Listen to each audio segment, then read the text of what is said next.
Hello बच्चों, welcome back to my YouTube channel. तो class 12th में हम अपना first chapter electric charges and fields को कवर कर चुके हैं। आज हम लेने वाले हैं न्यूमेरिकल इस चैप्टर के। सबसे पहले जब मैंने आपको प्रॉपर्टीज ऑफ चार्ज पढ़ाए थे, उसमें आपको क्वांटाइजेशन ऑफ चार्ज के अंदर एक फॉर्मूला बताया था Q इक्वल्स टू NE। तो आज हम उस पर बेस्ड न्यूमेरिकल करेंगे। चलिए सबसे पहले हम फॉर्मूले को देखते हैं। इक्वल्स टू NE आपको एक फॉर्मूला बताया था जहाँ पे n कोई भी इंटीजर है, स्मॉल e क्या है आपका फंडामेंटल चार्ज जिसकी वैल्यू फिक्स्ड होती है ना। अब देखिए Q क्या है, यहाँ पे आपका चार्ज हो गया, n क्या हो गया आपके पास नंबर ऑफ इलेक्ट्रॉन्स, और स्मॉल e क्या है बच्चों आपके पास, ये है आपके पास फंडामेंटल चार्ज, इसको एलिमेंट्री चार्ज भी बोलते हैं। और ये जो स्मॉल e है इसकी वैल्यू फिक्स होती है, वो कितनी होती है, small e equals to 1.6 into 10 raise to the power minus के 19 कूलम। ठीक है, तो इस फॉर्मूले का यूज करेंगे हम न्यूमेरिकल्स में। आइए देखते हैं वो कैसे करेंगे। तो हमारे पास फर्स्ट न्यूमेरिकल है, there is 2.4 into 10 raise to the power minus के 18 coulomb positive charge on a conductor. आपके पास एक कंडक्टर है जिस पर 2.4 into 10 raise to the power minus के 18 कूलम पॉजिटिव चार्ज है। State how many electrons are decreased और इंक्रीज्ड ऑन द कंडक्टर। आपको इसमें बताना है कि इस कंडक्टर पे कितने इलेक्ट्रॉन्स बढ़े हैं या फिर कितने इलेक्ट्रॉन्स कम हुए हैं। सबसे पहले देखिए कंडक्टर में पॉजिटिव चार्ज है, पर पॉजिटिव चार्ज होने का मतलब क्या है, इसका मतलब ये है कि इसमें से इलेक्ट्रॉन्स बाहर निकले हैं।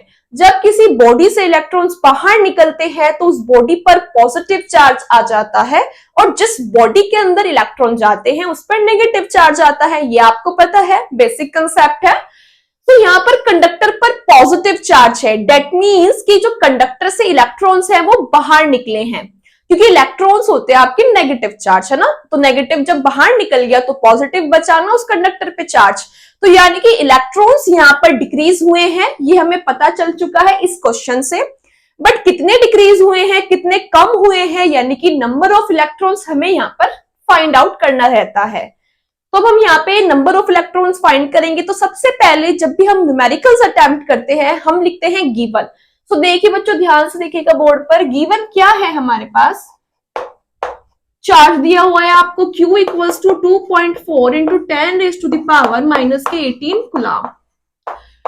कैसी नेचर है इस चार्ज की, पॉजिटिव नेचर है, तो इलेक्ट्रॉन डेफिनेटली डिक्रीज हुए हैं। अब स्मॉल e की वैल्यू आप सभी जानते हैं कितनी होती है, 1.6 into 10 raise to the power minus के 19 कूलम। आपको n निकालना है, number of electrons. So formula क्या होता है हमारे पास, फॉर्मूला होता है Q इक्वल्स टू NE, और हमें क्या निकालना है, n निकालना है। तो n equals to E multiply में डिवाइड में चला जाएगा, Q अपॉन E रह जाएगा। So n equals to Q कितना है हमारे पास, 2.4 into 10 raise to the power minus के 18 अपॉन E फंडामेंटल चार्जेस की वैल्यू कितनी होती है, 1.6 into 10 raise to the power minus के 19 कूलम। देखिए पॉइंट से पॉइंट हट जाता है, यहाँ पे डेसिमल से डेसिमल हट गया। n equals to 24 upon 16 into 10 raise to the power minus के 18, एंड नीचे क्या है, 10 raise to the power minus के 19 है। तो बच्चों जब 10 raise to the power minus के 19 ऊपर जाएगा तो 10 raise to the power plus के 19 हो जाएगा, और मल्टीप्लाई में पावर्स जुड़ जाती हैं। तो ये क्या हो जाएगा हमारे पास, देखिए बच्चों, अगर आप प्लस के 19 में माइनस के 18 को ऐड करेंगे तो प्लस माइनस माइनस होगा यहाँ पे, और बड़े पर प्लस का साइन है, तो 19 माइनस 18 कितने होंगे, 1 हो जाएगा। तो 10 की पावर 1 बचेगी, तो आप ऐसे लिख देंगे इसको। अब 4 4 जा 16, 4 6 जा 24, 2 3 जा 6, 2 2 जा 4। तो ये क्या हो जाएगा, 3/2 इंटू 10, और यहाँ पे 2 5 जा 10, यानी कि 3 इंटू 5 कितना आंसर आएगा, 15। तो n इक्वल्स टू कितना हो जाएगा, 15। और इलेक्ट्रॉन्स यहाँ पर क्या हुए हैं, डिक्रीज। तो ब्रैकेट में आप लिखेंगे डिक्रीज्ड। अब हम अपना सेकंड न्यूमेरिकल देखेंगे। A conductor has excess of 500 electrons. एक कंडक्टर है, उसके पास 500 इलेक्ट्रॉन्स ज्यादा है। जब किसी बॉडी पे इलेक्ट्रॉन्स ज्यादा होते हैं, यानी कि इसका मतलब क्या है कि जो आपका नेगेटिव चार्ज है वो पॉजिटिव चार्ज से ज्यादा है। तो इसका मतलब जो बॉडी पर चार्ज होगा ओवरऑल वो नेगेटिव होगा यहाँ पर, क्योंकि इलेक्ट्रॉन्स ज्यादा है ना, तो इलेक्ट्रॉन्स पे नेगेटिव साइन होता है। A conductor has excess of 500 electrons. Find the magnitude and nature of charge on the conductor. Question को पढ़कर समझ चुके हैं, कंडक्टर पर जो चार्ज है उसकी नेचर नेगेटिव होगी, और अब आपको क्या निकालना है, मैग्नीट्यूड निकालना है चार्ज का। तो चार्ज का मैग्नीट्यूड हम फॉर्मूले की हेल्प से फाइंड करेंगे। सो फॉर्मूला क्या होता है हमारे पास, Q इक्वल्स टू NE, ये फॉर्मूला होता है, इसका यूज करेंगे। गिवन क्या है हमें, नंबर ऑफ इलेक्ट्रॉन्स दे रखा है हमें 500 जो कि एक्सेस में है, और स्मॉल ई की वैल्यू हम जानते हैं, वी नो डेट स्मॉल ई की वैल्यू तो हम जानते हैं क्या होती है, 1.6 into 10 raised to the power minus के 19 कूलम। तो चार्ज फाइंड करना है हमें, Q निकालना है। सो Q इक्वल्स टू NE का यूज करते हुए यहाँ पर Q equals to 500 into 1.6 into 10 raised to the power minus के 19 कूलम। ठीक है, क्योंकि चार्ज की यूनिट कुलाम होती है, इसलिए यहाँ पे कुलाम। Q इक्वल्स टू, अब देखिए 500 को आप क्या लिख सकते हैं, 5 into 10 raise to the power 2 into 1.6 into 10 raise to the power minus के 19, और कुलाम इसकी ओवरऑल यूनिट है चार्ज की। सो देखिए 10 की पावर 2 है और यहाँ पे माइनस के 19 है, तो जुड़ जाएंगी पावर, तो माइनस के 19 एंड प्लस के 2 कितना होगा, माइनस के 17। ठीक है, तो यहाँ पे क्या हो जाएगा, 5 इंटू 1.6 को यहाँ पे लिखेंगे into 10 raise to the power minus के 17 कूलम। देखिए यहाँ पे 16 5 जा कितने होते हैं, 16 5 जा 80 होता है, तो Q इक्वल्स टू 8 पॉइंट भी है यहाँ पे, तो 8.0, Q equals to 8.0 into 10 raise to the power minus के 17 कूलम। सो मैग्नीट्यूड तो चार्ज का ये हो गया। तो जो मैग्नीट्यूड है यहाँ पे, so magnitude of charge, magnitude कितना हो गया, 8 into 10 raise to the power minus के 17 कूलम। और नेचर की अगर हम बात करें, नेचर ऑफ चार्ज, तो आएगी नेचर, चार्ज की नेचर क्या होगी, क्योंकि इलेक्ट्रॉन्स ज्यादा हैं तो चार्ज की नेचर क्या होगी, negative. So nature of charge is negative, और मैग्नीट्यूड है कितना, 8 into 10 raise to the power minus के 17 कूलम। अब इस टॉपिक पे 2 न्यूमेरिकल्स और लेते हैं।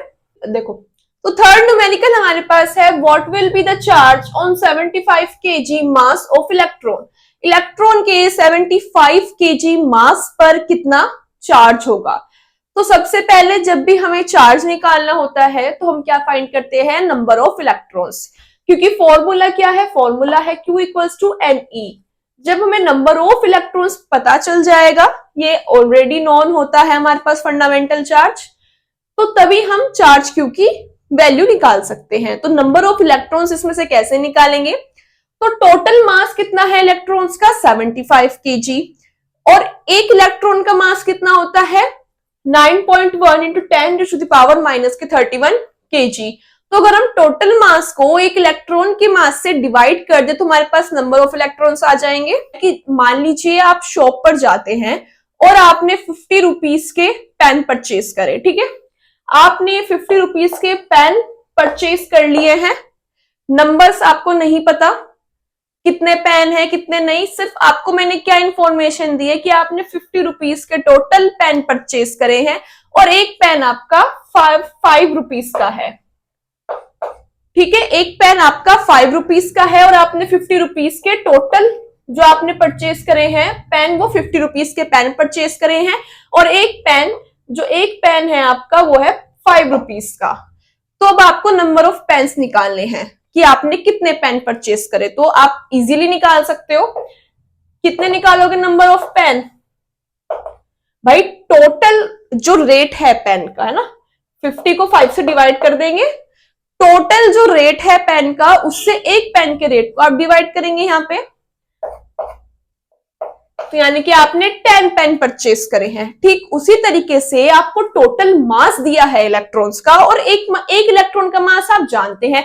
अगर इलेक्ट्रॉन के टोटल मास को किसी एक इलेक्ट्रॉन के मास से डिवाइड कर देंगे तो हमें पता चल जाएगा कि किसमें कितने इलेक्ट्रॉन्स हैं, यानी कि नंबर ऑफ इलेक्ट्रॉन्स हम ऐसे निकाल सकते हैं। पहले हम फाइंड करेंगे इसमें नंबर ऑफ इलेक्ट्रॉन्स, यानी कि स्मॉल एन, वो क्या हो जाएगा, total mass divided by mass of 1 electron, जो क्या होता है 9.1 into 10 to the power minus के 31 केजी। केजी से केजी कैंसिल हो जाएगा, number of electrons unitless quantity है। यहाँ पर नंबर ऑफ इलेक्ट्रॉन्स फाइंड किया है, हमें क्या निकालना है, चार्ज निकालना है। स्मॉल ई की वैल्यू हम जानते हैं, तो फॉर्मूला लगाएंगे आप Q equals to N E, है ना, और स्मॉल ई की वैल्यू आप जानते हैं, तो Q equals to N E. Q equals to N क्या है, 75 divided by 9.1 into 10 raise to the power minus के 31 इंटू स्मॉल ई की वैल्यू कितनी होती है, 1.6 into 10 raise to the power minus के 19 कूलम। चार्ज की यूनिट क्या होगी, कूलम। अब देखिए यहां से पॉइंट हट जाएगा, ठीक है। अब 10 raise to the power minus के 31 और माइनस के 19 तो इधर जाके प्लस हो जाएगी, यानी कि Q equals to 75 into 16 upon 91 into 10 raise to the power minus के 19 एंड ये ऊपर जाके प्लस की हो जाएगी, प्लस के 31 कूलम। यहाँ पे 10 raise to the power minus के 12 हो जाएगा और 75 के 16 में मल्टीप्लाई करने पर आपको मिलेगा 1200। तो 1200 को 91 से आप आगे डिवाइड कर सकते हैं या फिर इसको ऐसे भी छोड़ सकते हैं, ठीक है। इसका आंसर आ गया। हम चलते हैं अपने क्वेश्चन नंबर 4 की तरफ। A glass rod acquires positive charge of magnitude 3.2 into 10 raised to the power minus के 9 कूलम। एक ग्लास रोड पर पॉजिटिव चार्ज है कितना, 3.2 into 10 raised to the power minus के 9 coulomb when rubbed with silk cloth। ठीक है बच्चों, एक सिल्क क्लॉथ है आपके पास, एक ग्लास रोड है। जब हम इनको रब नहीं करेंगे तो उससे पहले दोनों न्यूट्रल होंगे, दोनों पे जो नेट चार्ज है वो जीरो होगा। अब दोनों पे नेट चार्ज जीरो होने का मतलब ये नहीं है कि उनमें इलेक्ट्रॉन्स या प्रोटॉन्स नहीं है। देखिए जो इलेक्ट्रॉन्स है उसकी वजह से आता है नेगेटिव चार्ज, प्रोटॉन्स की वजह से आता है पॉजिटिव चार्ज। अगर हमारे पास ये सिल्क क्लॉथ है और ये रोड है, अगर हम इनको रब नहीं कर रहे हैं बिफोर रबिंग, दोनों पे नेट चार्ज कितना है, जीरो है, यानी कि Q नेट जीरो, इस पे भी जो नेट चार्ज है वो है जीरो। लेकिन इसका मतलब ये बिल्कुल नहीं है कि इसमें इलेक्ट्रॉन्स या प्रोटॉन्स नहीं है। इलेक्ट्रॉन से आता है नेगेटिव चार्ज और प्रोटॉन से आता है positive charge. Net charge zero होने का मतलब है कि इसमें जितने नेगेटिव चार्ज प्रेजेंट है उतने ही पॉजिटिव चार्ज प्रेजेंट है, और इक्वल पॉजिटिव चार्ज और इक्वल नेगेटिव चार्ज मिलके एक दूसरे को न्यूट्रल कर रहे हैं, इसलिए इसमें जो नेट चार्ज है वो जीरो आ रहा है दोनों में। लेकिन जब हम इनको रब करते हैं तो जिसकी इलेक्ट्रॉन एफिनिटी ज्यादा है वो इलेक्ट्रॉन्स किसी एक बॉडी में से अपनी तरफ खींच लेगा। अब देखिए क्वेश्चन क्या कह रहा है कि रब करने के बाद जो ये रोड है इस पे आ रहा है आफ्टर रबिंग की। अब हम आफ्टर रबिंग पे चलते हैं, जब हमने इनको रब कर दिया, ऐसे घिस दिया, तो आफ्टर रबिंग की बात आ रही है। तो इस रोड पे कितना चार्ज आता है आपका, पॉजिटिव चार्ज आ रहा है, पॉजिटिव का 3.2 into 10 raise to the power minus के 9 कूलम। इसका मतलब क्या है, पॉजिटिव चार्ज आने का मतलब क्या है, नेगेटिव और पॉजिटिव चार्ज पहले इस पे बराबर थे रब करने से पहले, यानी कि इसमें से नेगेटिव चार्ज निकले हैं, यानी कि इसमें से क्या हुआ है, इलेक्ट्रॉन्स निकले हैं और यहां पर चले गए। तो कितना चार्ज आएगा, जो दूसरा है आपका ये सिल्क क्लॉथ, इस पे कितना चार्ज आना चाहिए, चलो कितना तो छोड़ दो, ये बताओ इस पे किस नेचर का चार्ज आएगा। तो यानी कि इसमें से इलेक्ट्रॉन्स निकले हैं इसलिए इस पे पॉजिटिव चार्ज आया।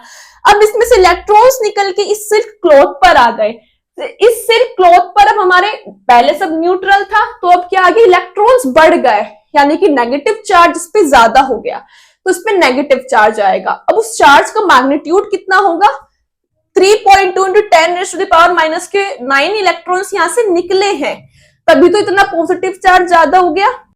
अब law of conservation of charge ये कहता है कि जो चार्ज है वो एक, यानी कि जो इलेक्ट्रॉन्स है, इलेक्ट्रॉन के ट्रांसफर होने से चार्ज आता है। तो अब law of conservation of charge ये कहता है कि हम अपने पास से ना तो चार्ज को बना सकते हैं ना चार्ज को डिस्ट्रॉय कर सकते हैं, केवल एक बॉडी से दूसरी बॉडी में इसका ट्रांसफर हो सकता है, ठीक है। तो यानी कि हमने अपने पास से कुछ नहीं बनाया, तो इसमें से जितने इलेक्ट्रॉन्स कम हुए हैं उतना इस पे पॉजिटिव चार्ज आया है। तो जितने इलेक्ट्रॉन्स कम हुए हैं वो कम होके कहां पर गए हैं, वो यहां पर ही तो आए हैं, तो इस पे कितना चार्ज आएगा, इस पे भी इतना ही आएगा, 3.2 into 10 raise to the power minus के 9 कूलम। बट उसकी नेचर कैसी होगी, नेगेटिव, क्योंकि अब यहाँ पे नेगेटिव चार्ज बढ़ चुका है और यहाँ पे नेगेटिव चार्ज घटा है यानी कि इलेक्ट्रॉन निकले हैं, तो यहाँ पे पॉजिटिव चार्ज बढ़ चुका है। ठीक है, ऐसा लिख सकते हैं कि गिवन है चार्ज ऑन रोड कितना है, Q इक्वल्स टू प्लस के 3.2 इंटू 10⁻⁻ के 9 coulomb. From law of conservation of charge, charge on sale कितना हो जाएगा, माइनस के 3.2 इंटू 10⁻⁻ के 9 कूलम। अब इसका सेकंड पार्ट देखते हैं। सेकंड पार्ट पे हमें क्या निकालना है, नंबर ऑफ इलेक्ट्रॉन्स निकालने हैं जो कहां से कहां पर ट्रांसफर हुए हैं, रोड से सिल्क पर आए हैं। तो हमें उन इलेक्ट्रॉन्स के नंबर निकालने हैं। देखिए चार्ज हमें ऑलरेडी पता है, चार्ज का मैग्नीट्यूड हमें पता है, E की वैल्यू हम जानते हैं, तो हम इसमें से नंबर ऑफ चार्ज यानी कि स्मॉल n आराम से निकाल सकते हैं। बट इसमें हमें n निकालना है, नंबर ऑफ इलेक्ट्रॉन्स। Q है अपने पास कितना, 3.2 इंटू 10⁻⁻ के 9 कूलम। तो E हम जानते हैं 1.6 इंटू 10⁻⁻ के 19 coulomb. So Q equals to NE होता है, तो N कितना हो जाएगा, Q अपॉन E हो जाएगा। N इक्वल्स टू 3.2 इंटू 10⁻⁻ के 9 डिवाइड में 1.6 इंटू 10⁻⁻ के 19। गुलाम से गुलाम कैंसिल, यूनिटलेस क्वांटिटी होती है। पॉइंट से पॉइंट हट जाएगा और हमें पता है कि 16 2 जा 32। तो n इक्वल्स टू 2 इंटू 10⁻⁻ के 9 प्लस के 19, ऊपर जाके प्लस के 19 हो जाएगा, अभी माइनस के 19 था क्योंकि नीचे। तो n equals to 2 into 10⁻10 electrons, यानी कि इतने इलेक्ट्रॉन्स ट्रांसफर हुए हैं। अब इसका थर्ड पार्ट देखते हैं, change in the mass of road and silk. बच्चों इलेक्ट्रॉन्स का भी अपना कुछ मास होता है, हालांकि वो बहुत कम होता है बट होता तो है ना। तो रोड में से इलेक्ट्रॉन्स निकले हैं और कहां पर गए हैं, सिल्क पर गए हैं। तो यहां से यानी कुछ मास निकल गया और यहाँ का कुछ मास आपका बढ़ जाएगा। ठीक है, इसमें से कुछ नहीं निकला ना, इसमें से निकला है, समझ रहे हो इस बात को। तो हमें निकालना है कि मास में जो चेंज आया वो कितना होगा। तो निकालना है चेंज इन मास, यानी कि डेल्टा एम हमें निकालना है। तो चेंज इन मास क्या होगा भाई, जितने इलेक्ट्रॉन्स इससे निकल गए उतना ही तो मास आपका चेंज आएगा। तो हमने पहले निकाले था पार्ट सेकंड में, हमने फाइंड कर लिया था कितने इलेक्ट्रॉन्स इसमें निकले, यानी कि n की वैल्यू कितनी आई थी हमारी, 2 इंटू 10⁻10 इलेक्ट्रॉन्स जो थे वो ट्रांसफर हो रहे थे। हम हमारे पास नंबर है इलेक्ट्रॉन्स का और एक इलेक्ट्रॉन का मास हम जानते हैं, तो इसमें इलेक्ट्रॉन के मास की मल्टीप्लाई कर देंगे, यानी कि delta M equals to number of electrons into mass of one electron. अगर आप बेसिक मैथमेटिक्स जानते हैं तो आप ये समझ गए कैसे हुआ। 2 इंटू 10⁻10 इंटू मास क्या होता है इलेक्ट्रॉन का, 9.1 इंटू 10⁻⁻ के 31 kg। 91 की 2 में मल्टीप्लाई करेंगे